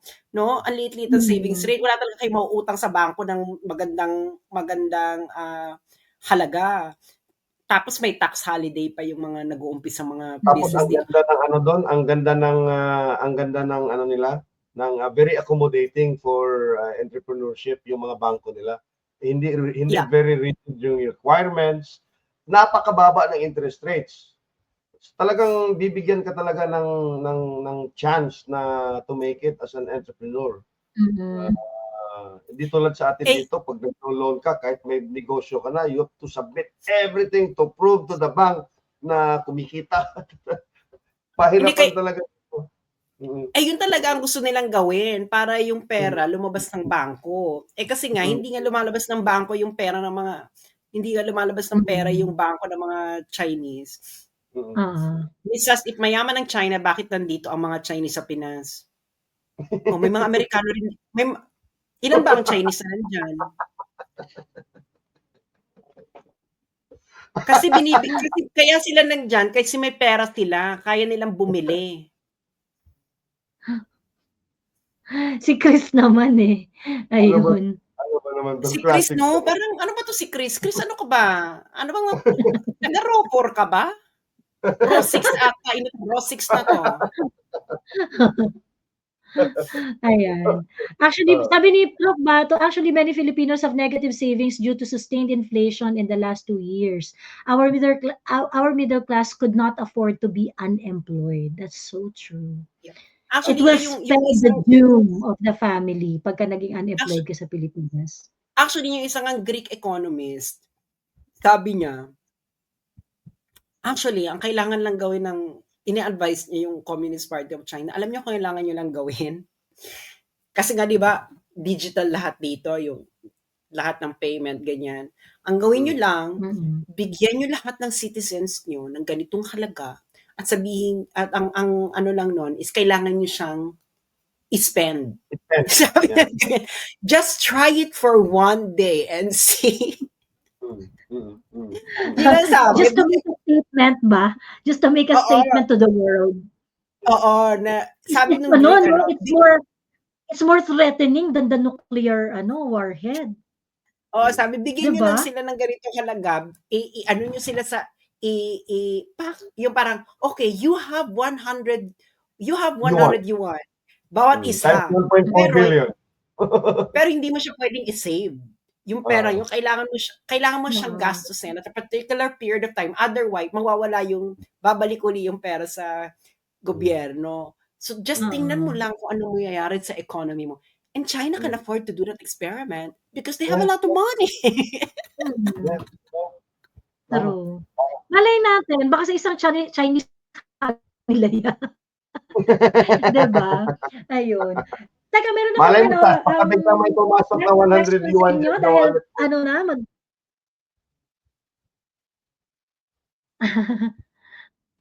Oo nga. Ay, yung pagka Chinese New Year, yung bigayan ng ampaw, diba? Oo, yun. At ang travel nila doon, grabe. Anyway, grabe. meron akong last question sa inyo. Ang tawag dito, last question to you, Kuyang Ibi at saka Sas. What do you think will happen? What's in the horizon dito? Ay, nangyari. Ano nangyari? Ayan, wait. Hello? Ayan, sorry. Medyo mahina Ayan.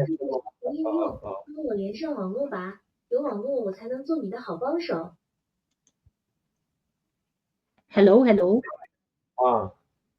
Mahina Ayan. connection. Ako yata yung nawala. Ayan, okay na. Ayan, okay na. Ayan, I'm back, balakubak. Ayan. Last question sa inyong dalawa. What do you think is in the horizon dito sa tariff war ng US at saka ng China? Well, this is going to be very disruptive. It is going to be very What's in the disruptive. horizon? What's in the horizon dito? Like, for example, what do you think is the damage that the US is gonna take out of this tariff war? What's in the what's gonna happen to China reacting on the tariffs of US, ganyan. Ano sa tingin niyo yung mga how is this gonna end for both countries? I think what I see in the short term or in the medium term is the breakup of the European Union. Yung trade bloc.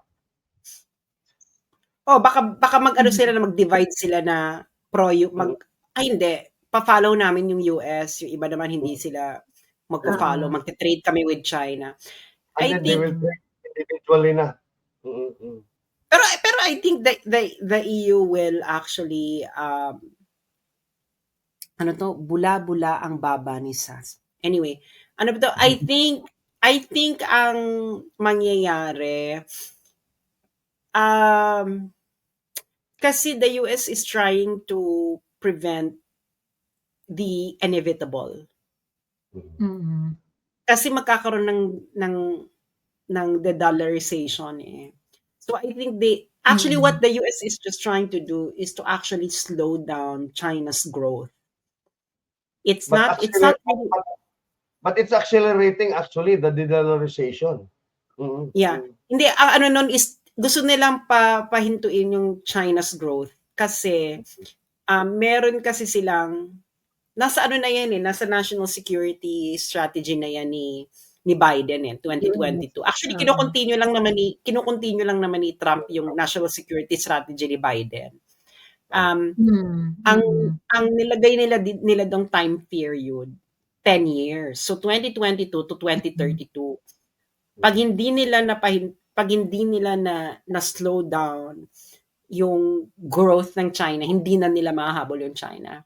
So yun yung inaano nila kasi nga ang the only thing that would prevent kasi ng acceleration ng growth ng China yung semiconductor. Kasi wala pa kasi China didn't develop its own jowa ko 4 years lang tapos agad ang merge. Kaya pinadala niya to think na UK nurse. Anyway, so ang ano nun, kasi the only kasi ang China kasi nagta-transition kasi ang China na into industries na kung saan may competitive advantage ang United States, pati ang Europe. And that is really the high-tech industries. No, high-tech industries. Sa high-tech industries, kailangan mo dyan ng super advanced microchips. Super advanced microchips. Yung China kasi, wala sila pang technology, hindi pa sila nakapag-develop ng technology ng lithography.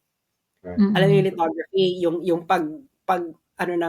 paggawa ng microchip, it's a very essential part of creating microchip.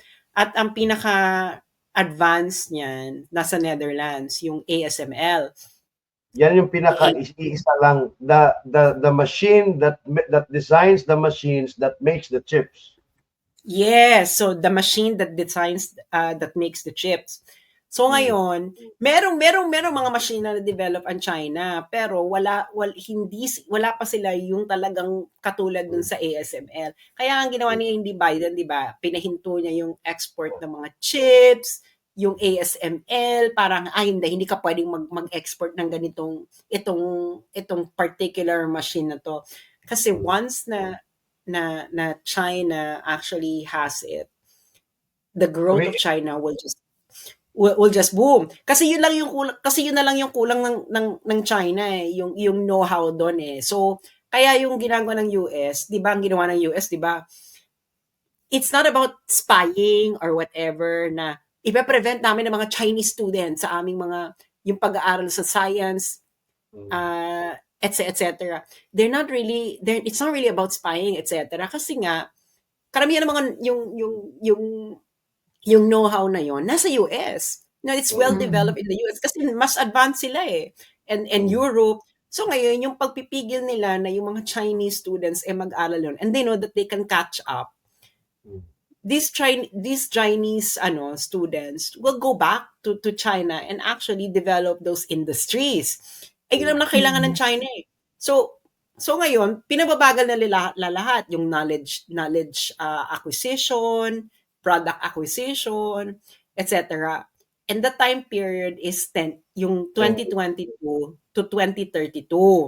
So, ngayon, pag hindi nila yan, parang if they cannot disrupt China within that time frame, wala na sila magagawa. Yun yung kanilang concern.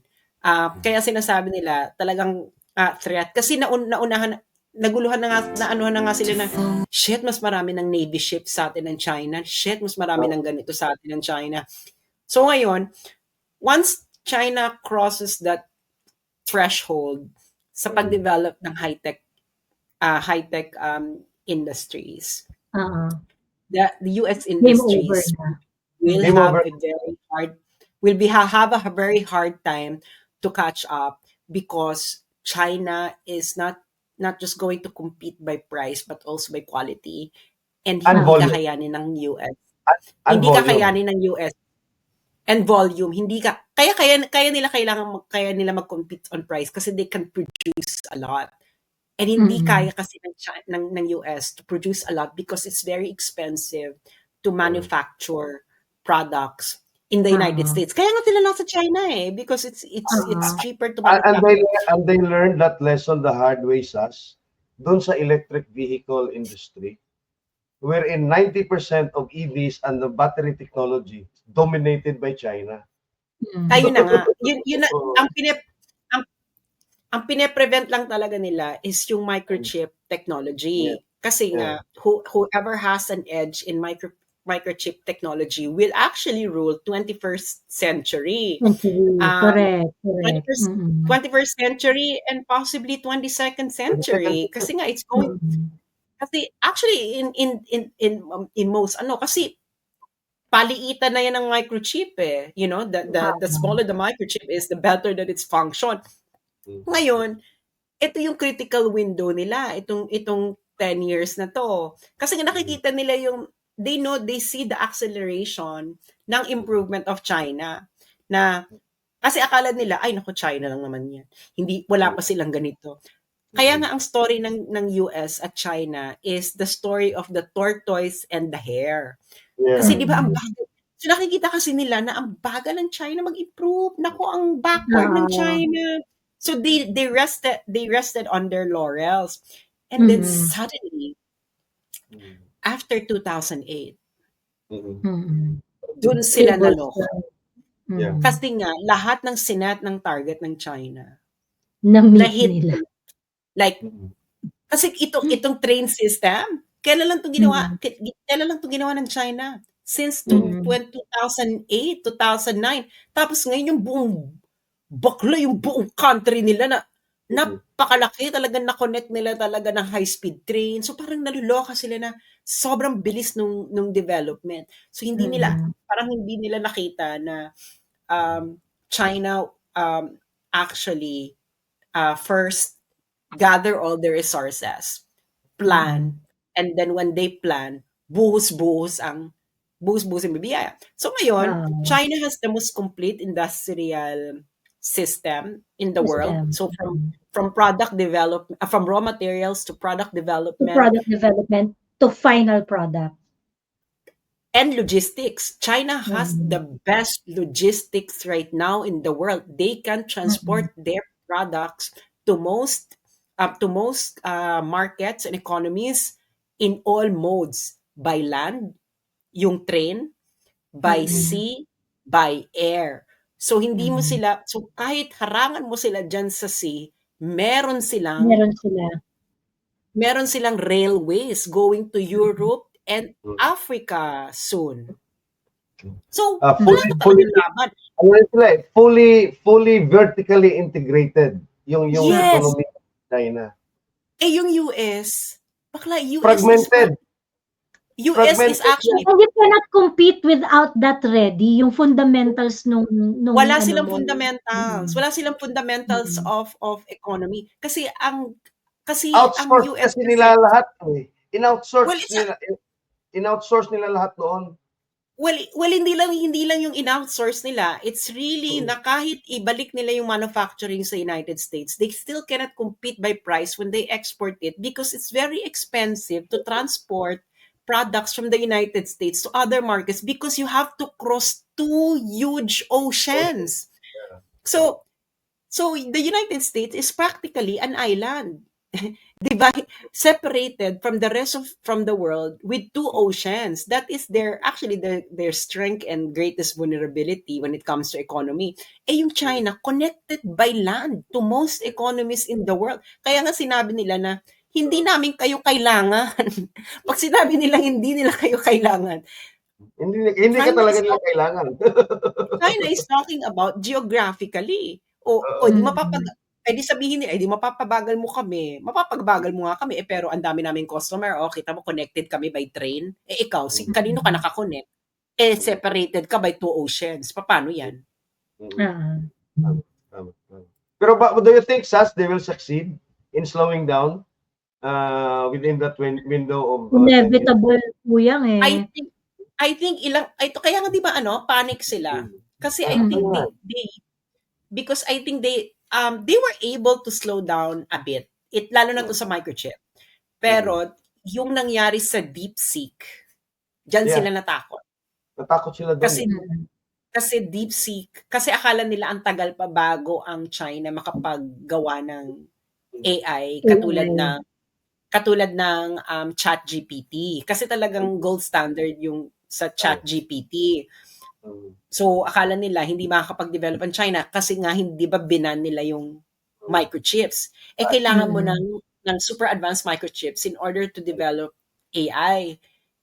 Mga puta, sabi ang mga puta ginamit nila yung available lang na mga microchips tapos Tapos tapos mas bongo pa yung AI nila sa kaya namin, di ba? 1/20th of the cost of ChatGPT, but 1.5 times more powerful.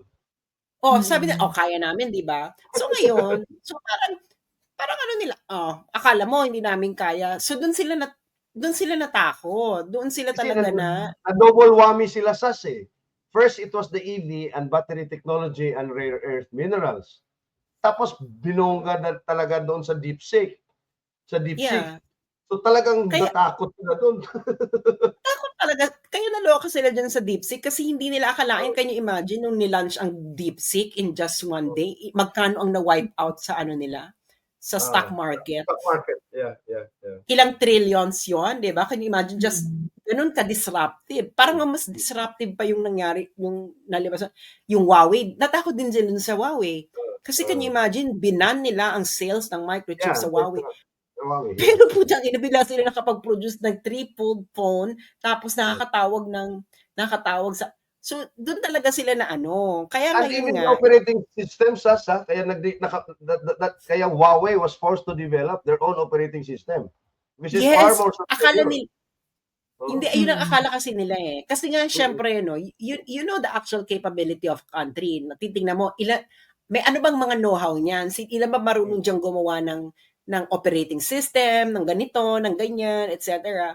So feeling nila the Chinese cannot develop their own. 'Di ba binan ng Google? 'Di ba ang Android mostly running on Google architecture. Right. Binan, 'di ba sinabi nung kay Biden, 'di ba?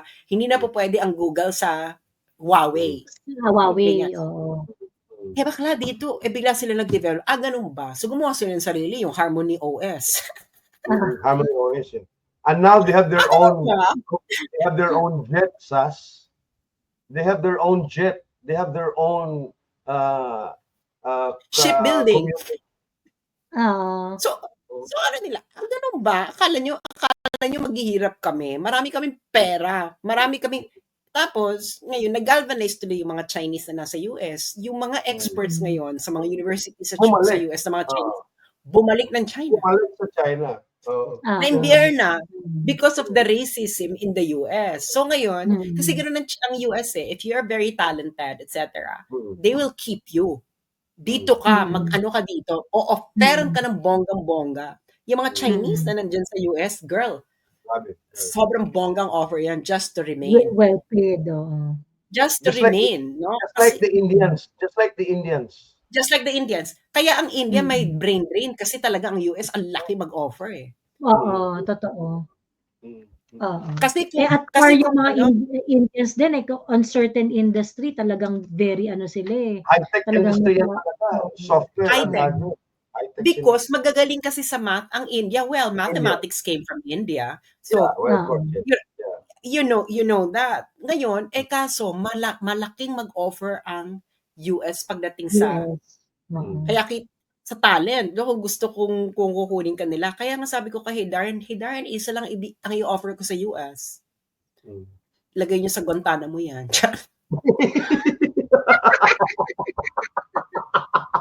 Kung nakinuha ka ng US, yun lang yung request mo? Wala nang bayad. Lagay mo sa Guantanamo sa kay Darren. And I think US will accede. To that. Well, I think hindi naman siya hard sell, no? Iranian naman siya. Galit si Trump sa Iran.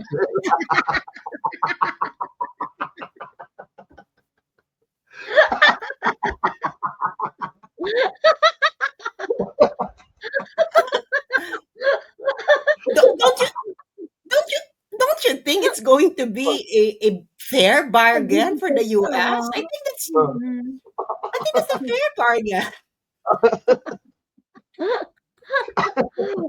Baka ang sagot pa, no? Oo nga, no? Why not?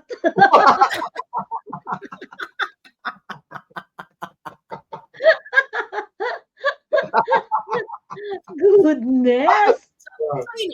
I think they will parang ano lang, parang ang story talaga nila is tortoise and the hare.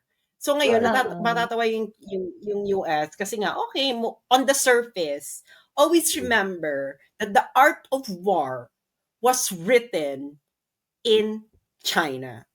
They know the art of war for over 2,000 years. At anong sinasabi sa art of war? Every war is about deception. So, malay nyo, no? Dinideceive lang kayo ng China na, ito, naghihirap na kami, ganyan. Which actually they did before. Kaya nga naloka, ano naman walang pera to? Tama. Di ba ganyan ng mga Chinese? Akala mo walang pera? Oo. Tama. Di ba? Look at Crazy Rich Asians. That's a typical Chinese mentality na, ay, naapi mo ako sandali lang. Sa stock market trading community sa Pilipinas, ang totoong bilyonaryo hindi yung naka-Land Cruiser, hindi yung naka-bongga-bonggang mga SUVs na mamahal. Alam mo ano yung mga talagang mayayaman na Chinese na mga may-ari ng hindi publicly listed company? Alam mo ano yung nasakyan, Joey? Ano? Naka-Innova lang. Oo. Makakikita ka ng Chinese Filipino na may edad na, let's say under 70s, mid-70s, almost 80s. Titignan mo yan, naka-Innova lang yan. Very simple na. Hindi flashy, no? Hindi flashy. Simple lang yan. Pero pag siya pala, yung mag-asawa pala ang may-ari ng, let's say, ABC company na biggest hardware bilyonaryo.